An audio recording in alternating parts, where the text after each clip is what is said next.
प्रिंखिंघनार्भरुदितो क्षणमार्जनादवु गायन्ति चैनम् अनुरक्तधियो अश्रुकण्ठयो धन्या ब्रजस्त्रियः उरुकर्मचित्तयानां। धन्य ब्रज की नारियां जो एकदम बिल्कुल अपने आप को भूली हुई दिन रात अपने प्यारे श्याम सुंदर को गाती रहती है। ये रे सुनो सुख शंकर जाने कह जाने कोई ब्रजनीरे गोपी और भाड़े नरसइयो भोगी रे। नरसी जी भी उसी सुख को भोग कर रहे। यहाँ भोग का मतलब सांसारिक सुख का भोग नहीं, यहाँ भक्ति सुख का भोग। भड़े नरसइयो भोगी रे, जो नरसी इस भक्ति रस का पान करने वाले नरसी हैं वो ऐसा कह रहे हैं। एक पद गा रहे थे बड़े आनंद में, तब तक एक सूरदास जी पहुंच गए। एक तारा लिए हुए करताल लिए हुए वो सूरदास जी बड़ी मस्ती में गा रहे थे। सुधि मेरी भी लेना गिरधारी सुधि,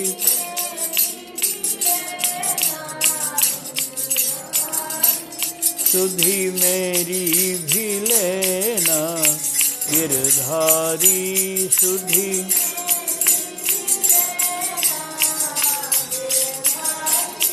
अरे गिरधारी तूने गणिका अजामिल को तारा गिरधारी।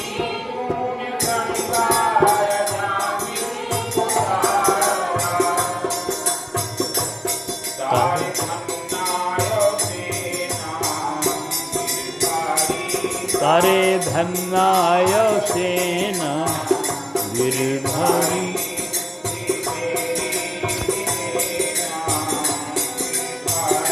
गिरधारी हम दर दर की ठोकर है खाते। गिरधारी हम दर दर की ठोकर है खाते। अरे कहूँ शरण मिले न गिरधारी कहूँ सुधि मेरी।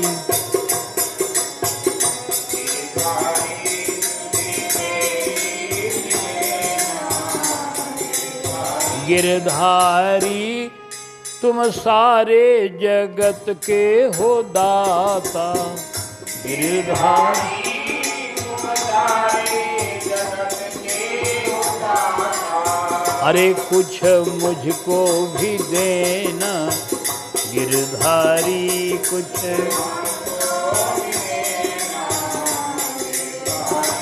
सुधि मेरी भी लेना गिरधारी सुधि। गिरधारी तेरी अलकें अजब घुंघराली।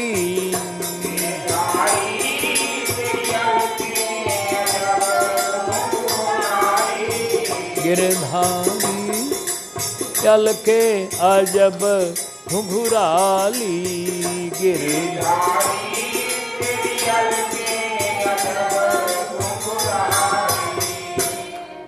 तेरे तेरे संयम से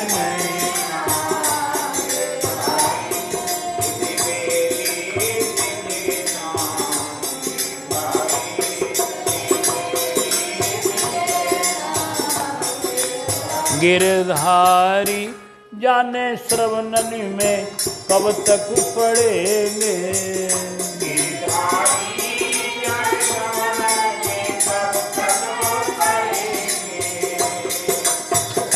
तेरे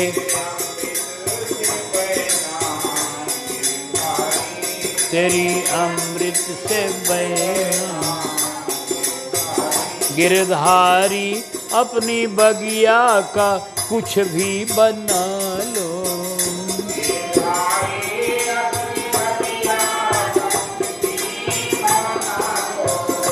चाहे तोता या मैना गिरधारी चाहे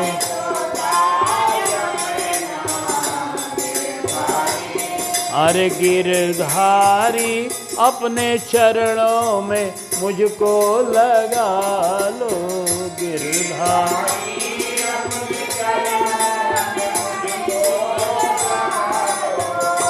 अब दर दर फिरे ना गिरधारी अब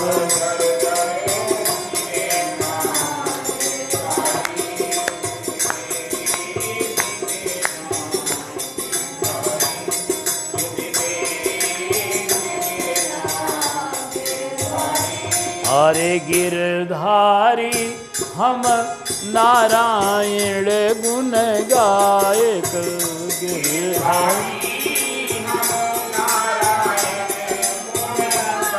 बोल गुरुदेव सरकार की जय। गिरधारी हम नारायण गुण गायक गिरधारी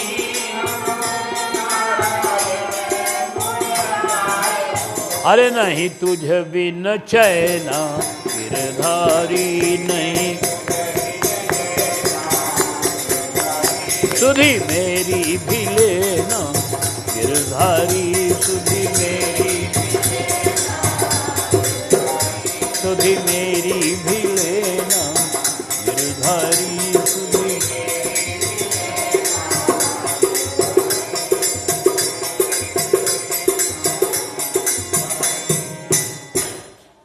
सूरदास जी गाने में बड़े अच्छे निपुण थे। एक तारा करताल बजा के बड़ी मस्ती में झूम झूम के गा रहे थे। नरसिंह जी पूरा पद सुन लिए तो उनको नज़दीक बुलाए कि सूरदास जी आप हमें एक बात बताइए, मेरी जिज्ञासा है।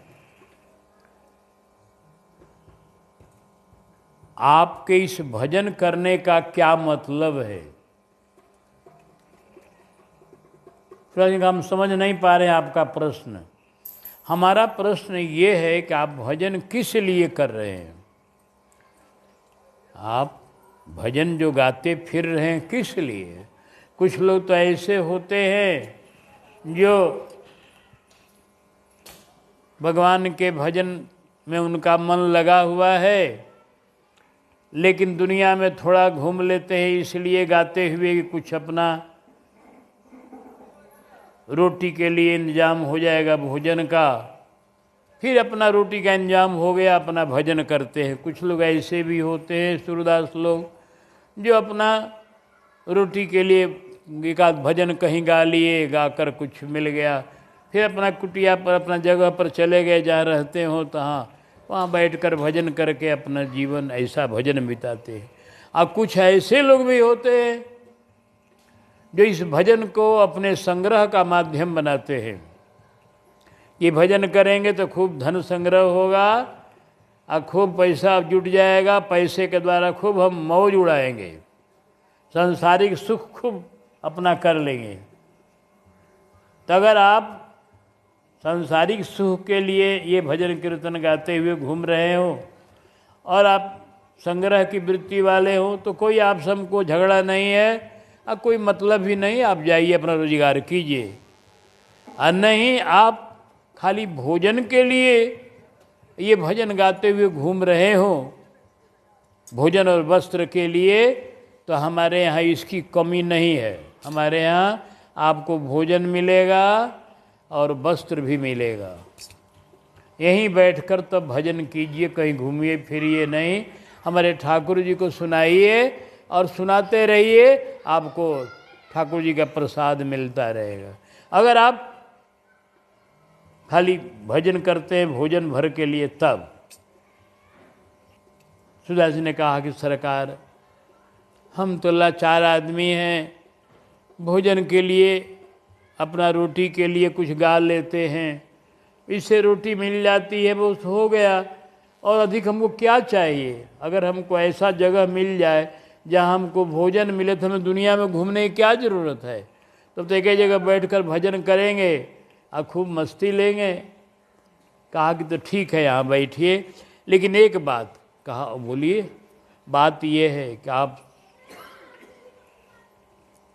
के ऊपर अपना भार देना। आप भी एक संत हैं, आप भी एक महात्मा हैं और गृहस्थ हैं, तो आपके ऊपर अपने जीवन का भार मैं दे दूं तो क्या मेरे लिए उचित होगा? कहा नहीं नहीं, ये भार नहीं आपका होगा, मेरा सौभाग्य होगा जो आपकी मैं सेवा करूंगा। जो राम नाम गा रहा है, राम का चरित्र गा रहा है, राम का नाम गा रहा है, राम के चरणों में लगा हुआ है, उसकी सेवा करना सौभाग्य है। ये हमारा सौभाग्य होगा जो रहकर आप यहाँ भजन सुनाएंगे मेरे ठाकुर जी को। अब मुझे क्या करना है? मैं कौन हूँ? देने वाला, देने वाला परमात्मा है और लेने वाली सारी दुनिया है। वो भेजता है सबके लिए, उसका नाम विश्वंभर है, विश्व का भरण पोषण करता है। वो बीच में निमित्त कोई बन जाता है, करने वाला तो वो है। हाँ, विश्व भरण पोषण कर जोई, विश्व भरण पोषण कर जो, ताकर नाम भरत यश होई।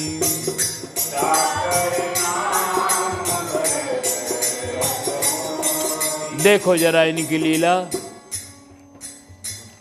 कोई खेती है, न कोई नौकरी है, न कहीं से बना हुआ सेवा आता है, आकाशवृत्ति है।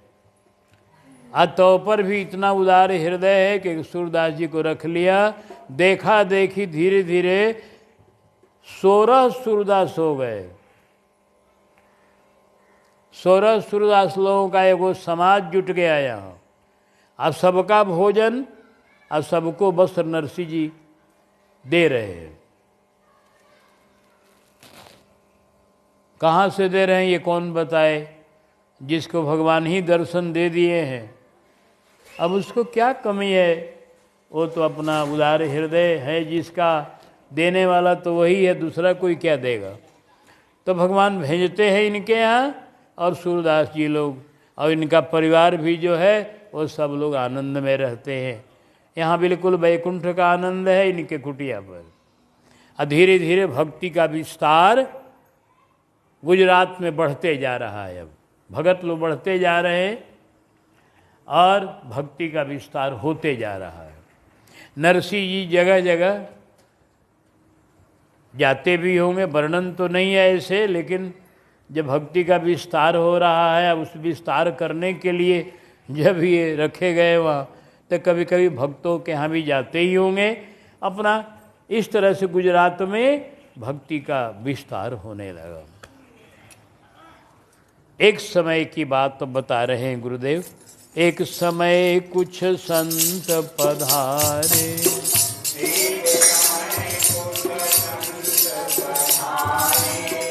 भेंजे खल नरसिंह के द्वारे,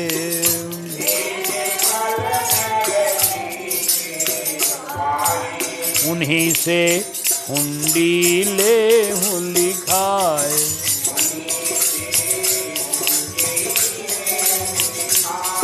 गुनेगी सही द्वारिका जाए,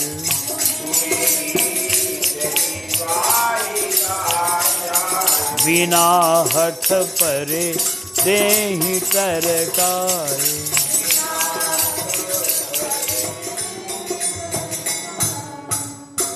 एक दिन कुछ संत लोग आ रहे हैं क्या? उस दिन भी नरसिंह जी अपने पुत्र को कुछ उपदेश रूप में भजन गा रहे थे। ऐसे तो अपने मन को ही उपदेश दे रहे थे, बेटा भी सुन रहा था।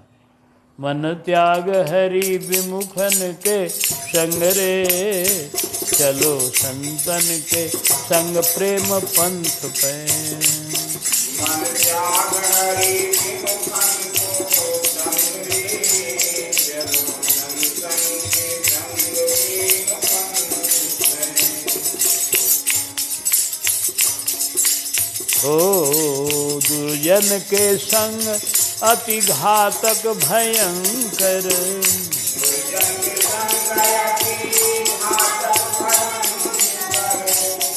के संग अति घातक भयंकर।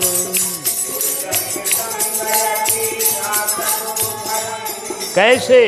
जैसे कि विषधर भुजंग रे, चलो संतन के संग प्रेम पंथ पे।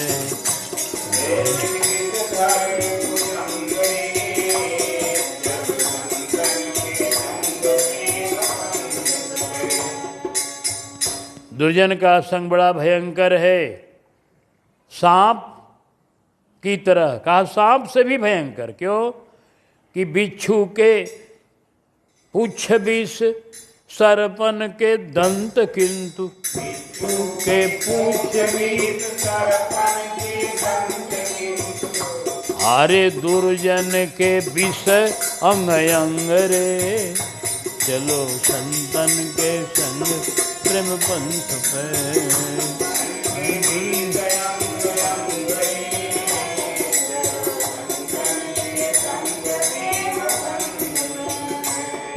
बिच्छू को विष होता है पूंछ में, और सांप को विष होता है मुख में, लेकिन दुर्जन के अंग अंग में विष होता है। हाँ, इसलिए दुर्जनों का संग सर्प से भी भयंकर है, बिच्छू से भी भयंकर है। दुर्जन का संग भूल कर न करना, मन को कह रहे हैं नरसिंह। दुर्जन के संग व्यापे माया अनंग आदि,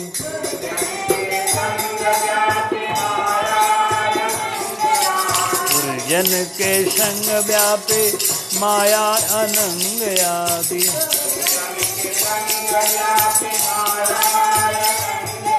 अरे परत भजन में भंग रे, चलो संतन के संग प्रेम पंथ पे।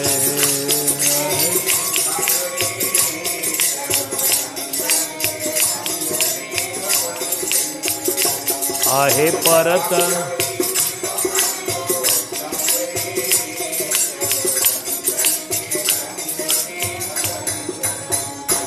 उनके संग में रहने से माया व्याप्ति है, काम क्रोध लोभ व्याप्ते हैं दुर्जन के संग में, क्योंकि उनके पास वही है ही है। जिसके पास जो वस्तु है वही ने आपको देगा। फुलवारी में जाइएगा तो आपको सुगंध मिलेगा, और किसी नाली के पास जाइएगा तो दुर्गंध मिलेगा, जहाँ गंदी नाली बह रही। तो जहाँ जैसा जो होगा जिसके पास वही न देगा। संतों के पास भक्ति की सुगंध है, वहाँ सुगंध मिलेगी। दुर्जनों के पास माया की दुर्गंध है, वहाँ दुर्गंध मिलेगा, वहाँ आपको। इसलिए मन त्याग हरि विमुखन के संग रे। अरे संतन के संग होत हृदय पवित्र, जैसे संतन के गंगा की निर्मल तरंग रे, चलो संतन के संग प्रेम पंथ पे। गंगा की निर्मल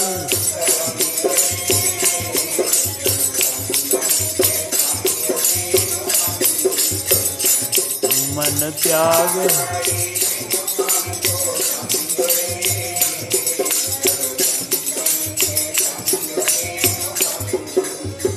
बड़े अनुराग पूर्वक इस भजन को गाते हुए अपने पुत्र श्यामल दास को कुछ सुना रहे थे। पुत्र ने एक प्रश्न कर दिया कि पिताजी आप संसार के विमुखों का संग छोड़ने के लिए कहते हैं, तो उन विमुखों का कल्याण कौन करेगा? आप जैसे लोग अगर विमुखों को छोड़ देंगे तो उनको कल्याण कौन करेगा? कहा नरसिंह जी ने कि सुनो, विमुख दो तरह के होते हैं। एक विमुख ऐसे भी होते हैं जो सत्संग नहीं मिला है, भजन नहीं मिला है, उनको ज्ञान नहीं मिला है अभी, तो वो भगवान से विमुख बने हुए हैं बेचारे। तो ऐसे जो अनजान हैं, अभिमुख बने हैं, तो उन लोगों का तो कल्याण हो जाता है। सत्संग जब मिलता है, उनको जब ज्ञान होता है तो चट से वो संभल जाते हैं। हम भटक रहे थे, अब भटकेंगे नहीं। लेकिन कुछ ऐसे भी होते हैं खल, जो सब जानते हैं लेकिन मानते कुछ नहीं है। और सब जानते हैं कि भगवान की महिमा कितनी बड़ी है, लेकिन सब जानकर भी वो कहते हैं कि ना हम नहीं मानते, कुछ नहीं। तो जो लोग जान करके अनजान बने हुए हैं, या यूँ कहिए एक आदमी सोया है, उसको आप जगा दीजिएगा, चट से बोलिएगा जग जाएगा। लेकिन जो जान के सोया है, जो जागत ही सोवत रहे तही को सके जगा है। जो जान के सोया, आँख मूंद के सोया है, उसको कितनों बोलिएगा तो सोया नहीं, वो तो कल जान के सोया है। वैसे जो जान बूझकर पाप कर रहा है, जो जान बूझकर गलत रास्ते में चल रहा है, उसको सुधारना बड़ी कठिन है। उसको अंगद जी नहीं समझा सके रावण को, हनुमान जी नहीं समझा सके रावण को, मंदोदरी नहीं समझा सकी रावण को, मारीच नहीं समझा सका रावण को, विभीषण नहीं समझा सके रावण को, कालनेमी नहीं समझा सका रावण को। ये सब लोग प्रयास किए। माल्यवान जी नहीं समझा सके रावण को। एगो प्रहस्त नाम का बेटा था, वो नहीं समझा सका रावण को। सबका समझाना फेल कर दिया।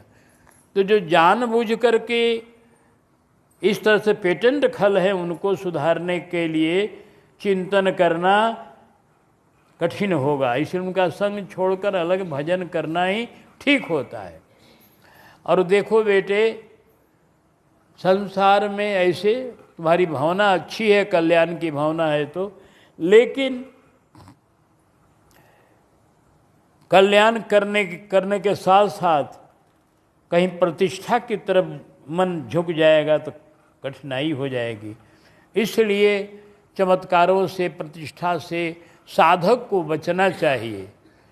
सिद्ध के लिए वो सब है कि सिद्ध जो है वो कहीं भक्ति का प्रचार करेगा, कहीं कुछ करेगा, उसके हृदय में कोई विकार आने वाला नहीं है, किसी की संगति। फिर भी तुम्हारी अच्छी भावना है, जो पास आ जाए, जो तुम्हारा भजन सुनना चाहे, जो अबोध है, अनजान है, उसका कल्याण करना कोई खराब नहीं है। लेकिन किसी के पीछे भी पड़ना नहीं चाहिए। अपना भजन करोगे तो अपने जिसका कल्याण होना है उस पास आएगा, उसका होगा। इसलिए हम ऐसा भजन गा रहे थे कि भजन में अपना सावधान होकर के अपना भजन पहले करो, इसके बाद फिर जितना कल्याण तुमसे कराना होगा ठाकुर जी कराएंगे। बोल भक्तवत्सल भगवान की जय। यह चर्चा चल रही थी, उसी बीच में कुछ महात्मा आ गए। वो महात्मा जाने वाले हैं द्वारिका, और उनको कुछ पैसा है। पैसा को सोचते हैं कहीं रख दें, हुंडी कोई लिख दे हम लोगों को द्वारिका के लिए, वो द्वारिका में पैसा मिल जाएगा तो हम लोग कुछ दिन रहेंगे द्वारिका में। यह सोच कर के वो महात्मा, 3-4 महात्मा थे, आए। दुर्जनों ने देख लिया। दुर्जनों ने बुलाया, बाबा कहाँ जा रहे हैं, कैसे जा रहे हैं? तो बाबा ने कहा कि हम जा रहे हैं भैया, द्वारिका जाना है। हम लोगों के लायक कोई सेवा हो तो कहिए। वो तो मजाके किया, सेवा क्या करेगा, लेकिन पूछा तो महात्माओं ने कहा भैया एक सेवा अगर आप लोग कर सके तो कर रहे, हमारी कर दे। हम लोगों के पास कुछ पैसे हैं। कहा तो होना ही चाहिए, क्योंकि आपको जाना है तीर्थ में, तो बिना पैसा कैसे चलिएगा। कहा पैसे हैं, लेकिन वो द्वारिका के रास्ते में बड़ी खतरा है। हाँ, खतरा तो सुना गया है। द्वारिका में राज करे रण छोर, स्वर्ण शैल की बनी द्वारिका, गोमती लेत हिलोर। मंदिर मंदिर झालर बाजे, संघन की घन घोर, द्वारिका में राज करे रण छोर। 80 कोस की और उसमें हाँ देखो, इनको पता है कि 80 कोस का झाड़ी है, उसमें काबा नामक जंगली जाति के लोग हैं जो लुटेरे हैं। 80 कोस को झाड़ी पड़ते है, काबा कठिन कठोर, वो इतने कठोर होते हैं कि झोली डंडा छीन लेते हैं और तुम्बा डारे फोर, द्वारिका में राज करे छोर। तो बाबा खतरा तो है ही, इसलिए हम लोग चाहते हैं कि हम लोगों के पास जो पैसा है वो किसी को यहाँ दे देते और वो हम लोगों को कागज बना देता, हुंडी लिख देता। कोई मित्र होता किसी का यहाँ द्वारिका में, तो हुंडी लिख देता, तो हम लोग को पैसा वहाँ मिल जाता।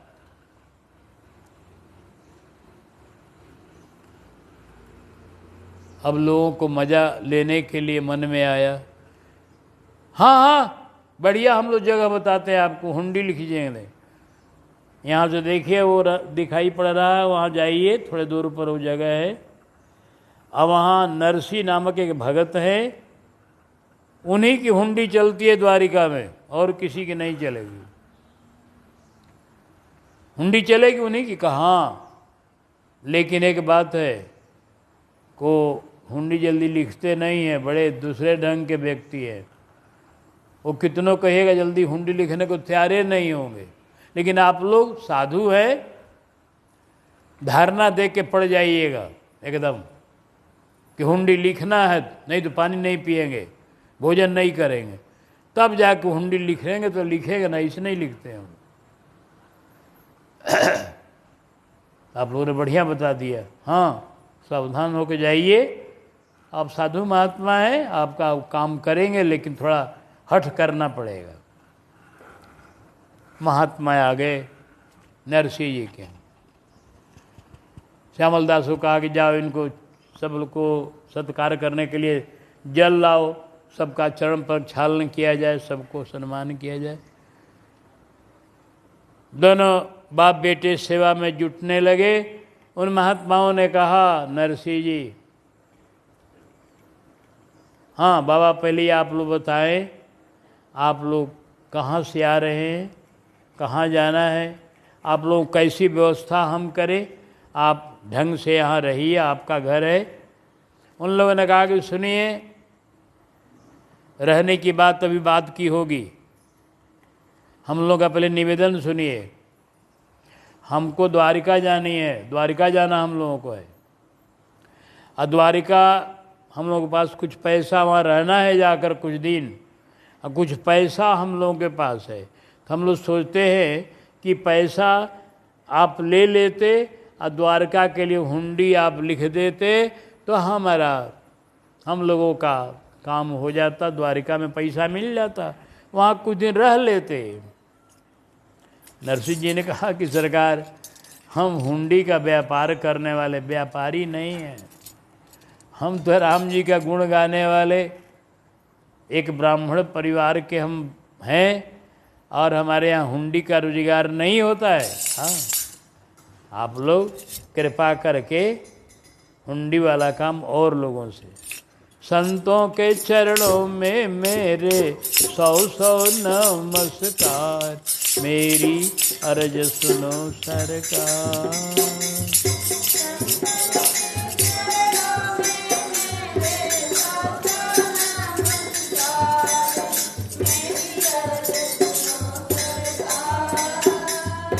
ब्राह्मण हूँ गरीब, नहीं सेठ साहूकार, ब्राह्मण हूँ गरीब।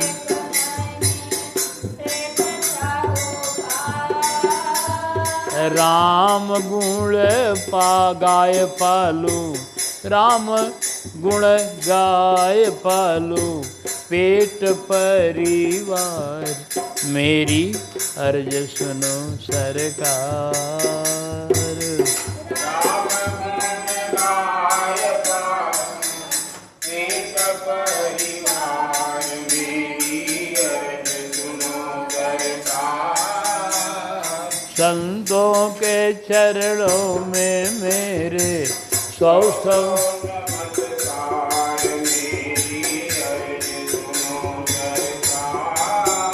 अरे सपने में ना किन्हों कब हूँ हुंडी को रोजगार।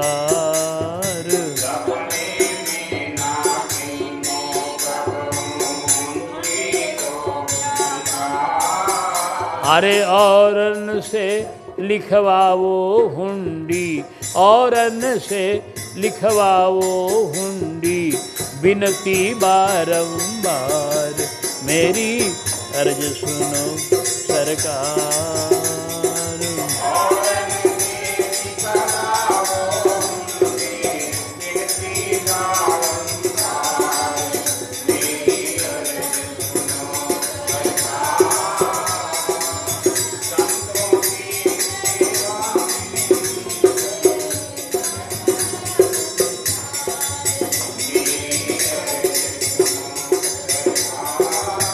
अरे वाणिज्य व्यापार बैस बनिया को रोजगार, वाणिज्य व्यापार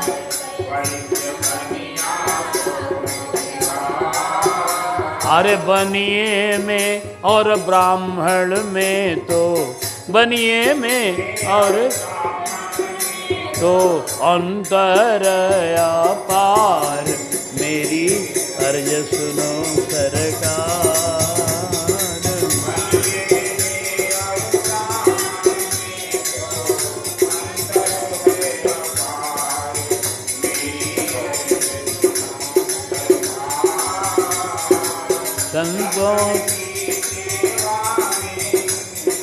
संतों के चरणों में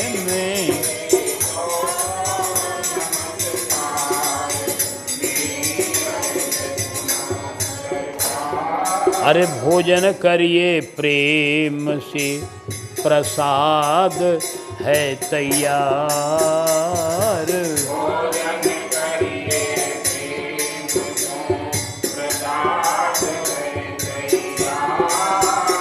अरे हुंडी के लिए देखिए, हुंडी के तो लिए देखिए और किसी का द्वार मेरी अर्ज सुनो सरकार।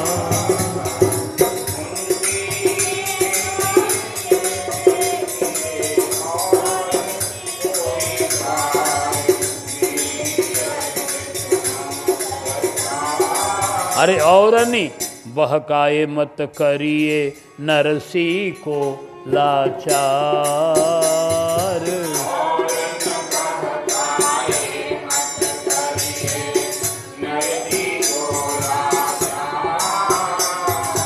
औरनी बहका पूछ लीजिए पास पड़ोसी,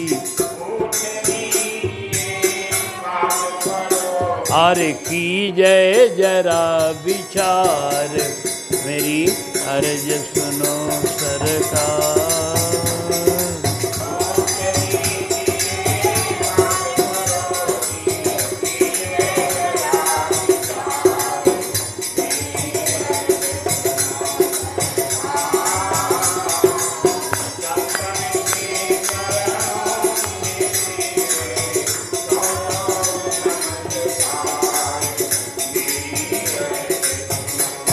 नरसिंह जी ने अपनी सारी परिस्थिति निवेदन कर दी कि सरकार हम बनिया नहीं है, हम तो ब्राह्मण हैं, हम प्रभु के गुण गाते हैं, रोटी चलती है उसी से, और व्यापार वाणिज्य तो बनिए बेचारों का रोजगार है, हमारा रोजगार तो है नहीं, तो हम वो रोजगार क्यों करेंगे, हम नहीं करते हैं सरकार।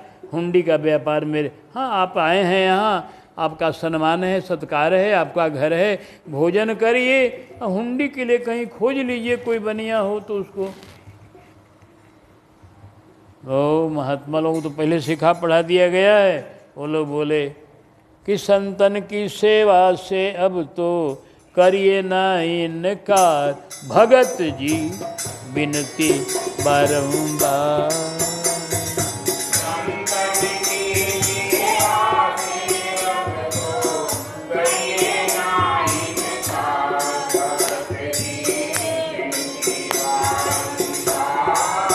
अरे पतो बतायो आप ही को सज्जन द्वैचार।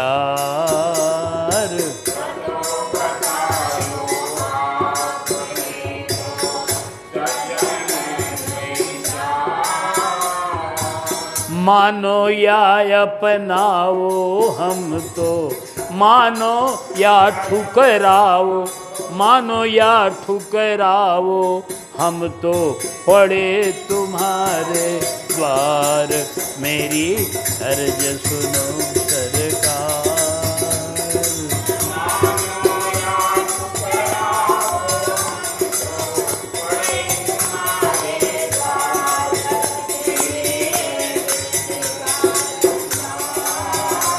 अरे पहले दिए बताए हमें या बस्ती के नर नार। पहले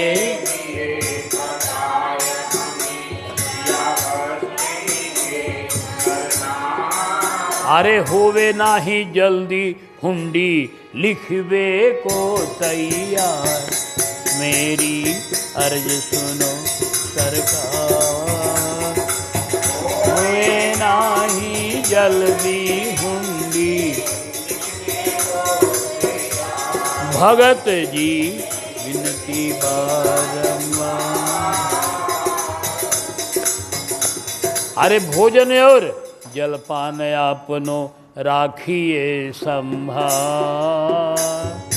भोजन और जलपान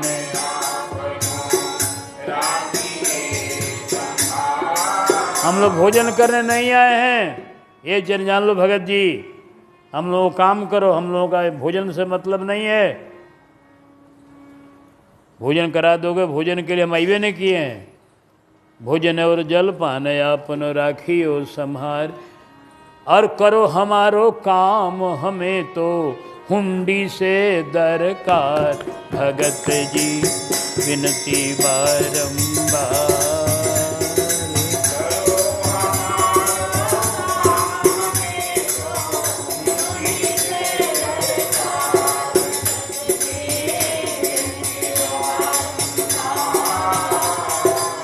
संतन की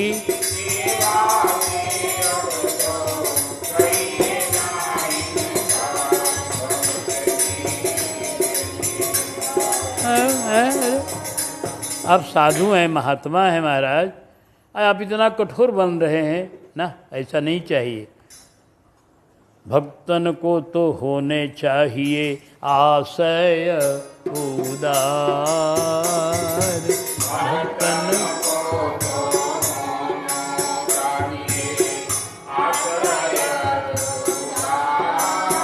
आशय का अर्थ जान लीजिए। आशय का बहुत जगह आशय शब्द आया है। आशय माने हृदय।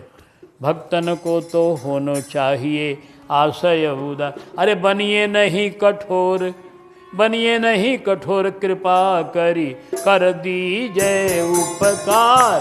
भगत जी विनती बारंबार।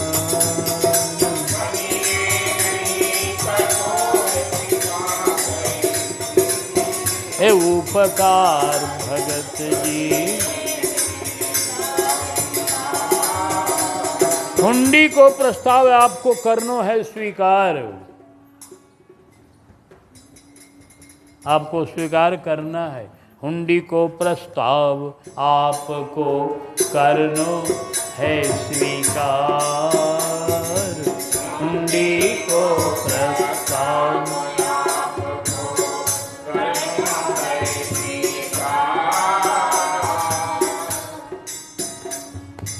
हुंडी को प्रस्ताव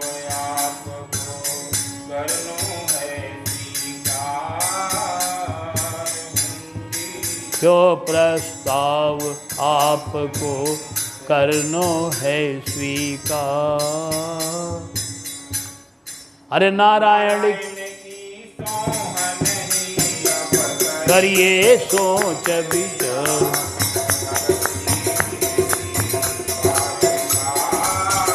अरे नारायण की सोच करिए सोच विचार।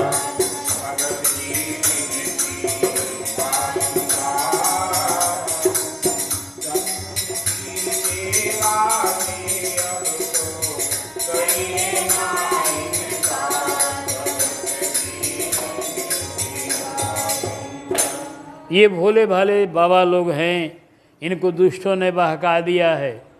अब ये लोगों के मन में बात बैठ गई है कि नहीं, नरसिंह जी हुंडी लिख देंगे, लेकिन हम लोग को ज़्यादा आग्रह करना पड़ेगा। तो ये लोग कर रहे हैं। अब देखा नरसिंह जी ने कि भाई इतना जोरदारी लोग कर रहे हैं, पानी नहीं पी रहे हैं, भोजन से इनकार कर रहे हैं, और ये भूखे यहाँ से चले जाएं, बिना पानी पिए चले जाएं, यह तो मेरे लिए लज्जा की बात, हम ये कर ही नहीं सकते हैं। तो इनका आखिर क्या करें?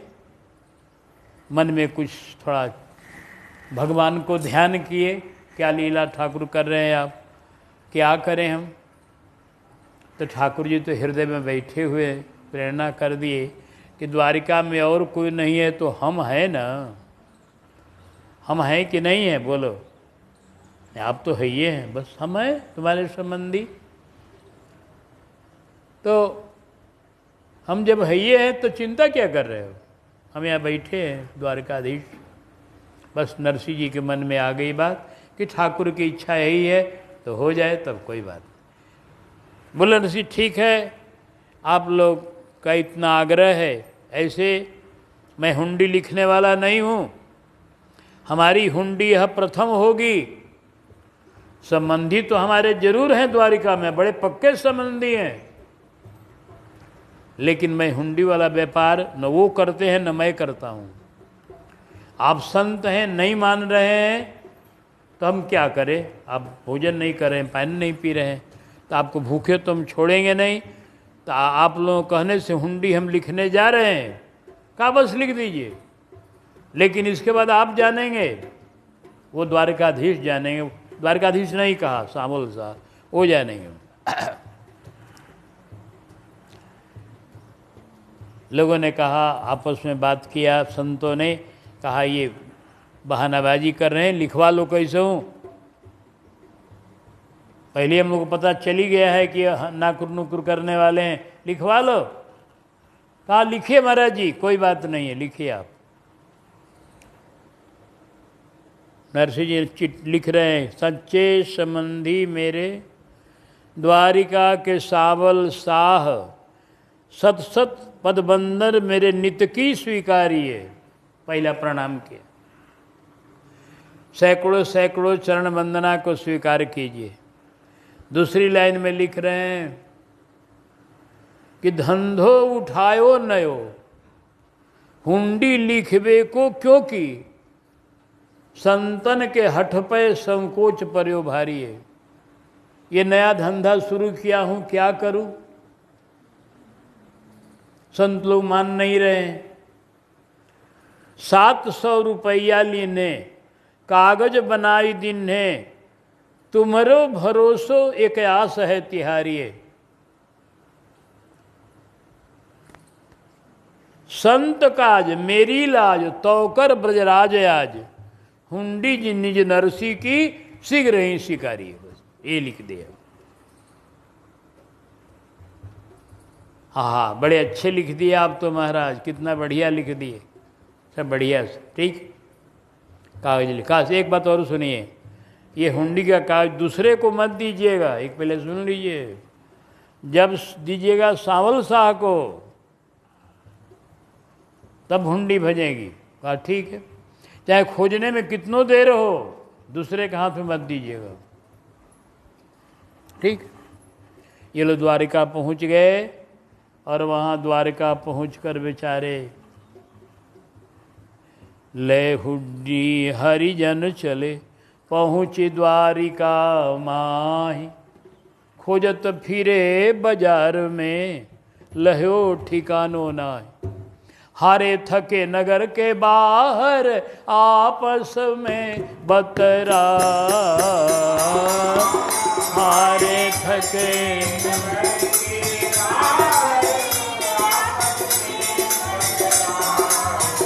नरसी मेहता हरि के भक्त, अनोखे भय जगत विख्यात।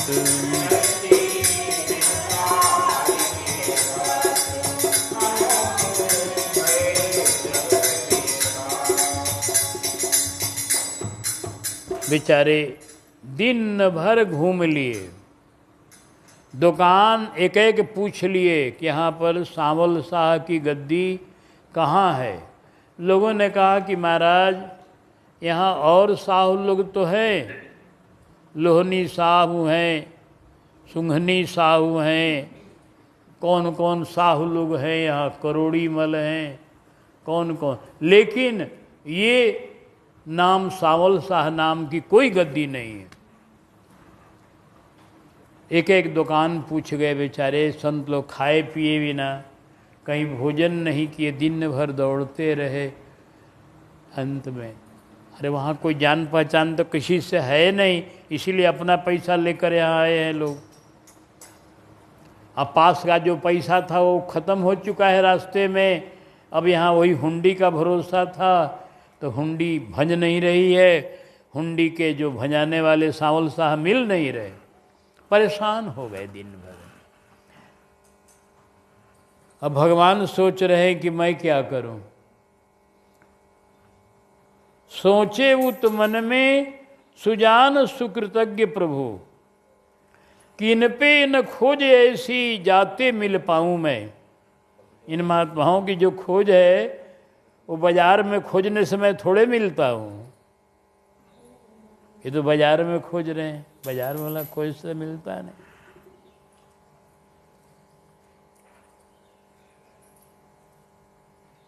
भोले भाले संत न पहुंच पावे मेरे पास, याते अब इन्हीं के ढिंग में जाऊं मैं। स्वयं अब चलो, प्रभु सोच रहे हैं, क्योंकि भगत अनन्य के बहन करूं जोग क्षेम, नरसी को ना तो अब चल के निभाऊं मैं।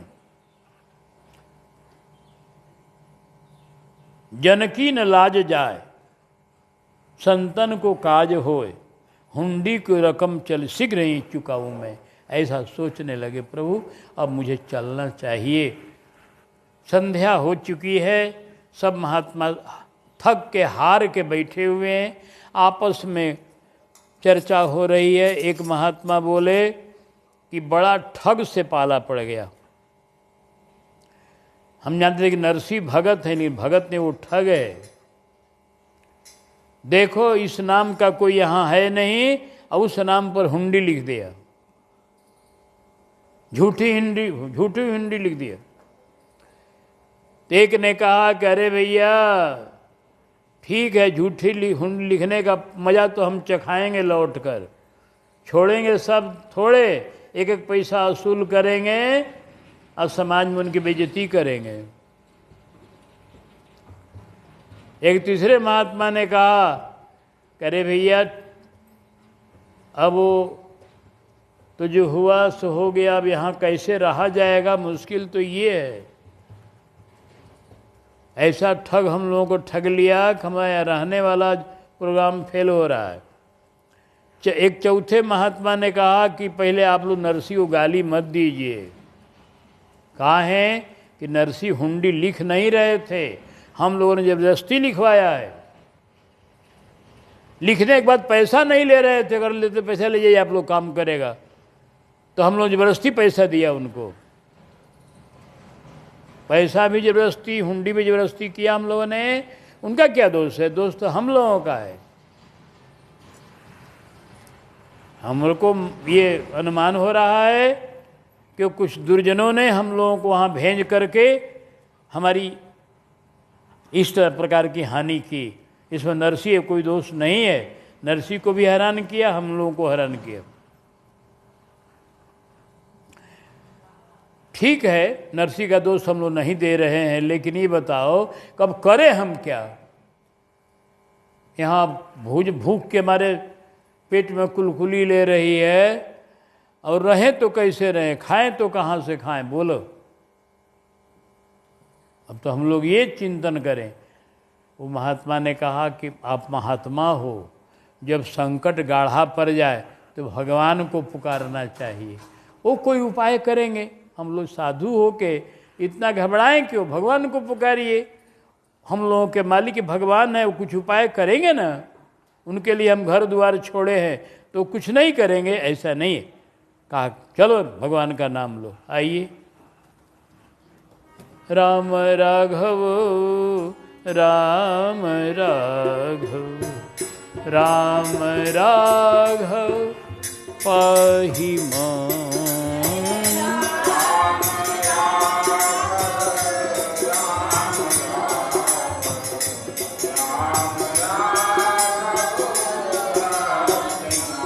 जय कृष्ण केशव कृष्ण केशव कृष्ण केशव त्राहि मां। जय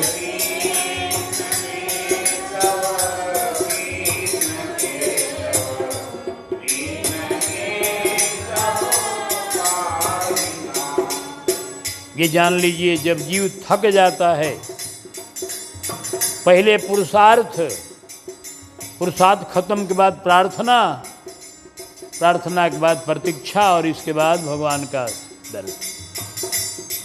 ये महात्मा लोगों ने अब खोजने वाले भाव से थक गए हैं, थक कर बैठकर भगवान को पुकारने लगे। भगवान अब चल दिए। बड़ा ठाट बनाए कैसा, अंगा घेरदार कटी धोती और दुपट्टा कांधे।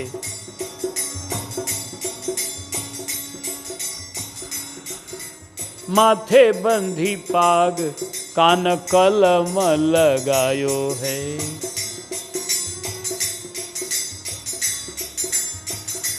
हारे दाबे बही काख पीठ पोठरी रूपयन। पेट राख्यो काढ़ी वर्ण श्याम छवि छायो है। अरे पूछत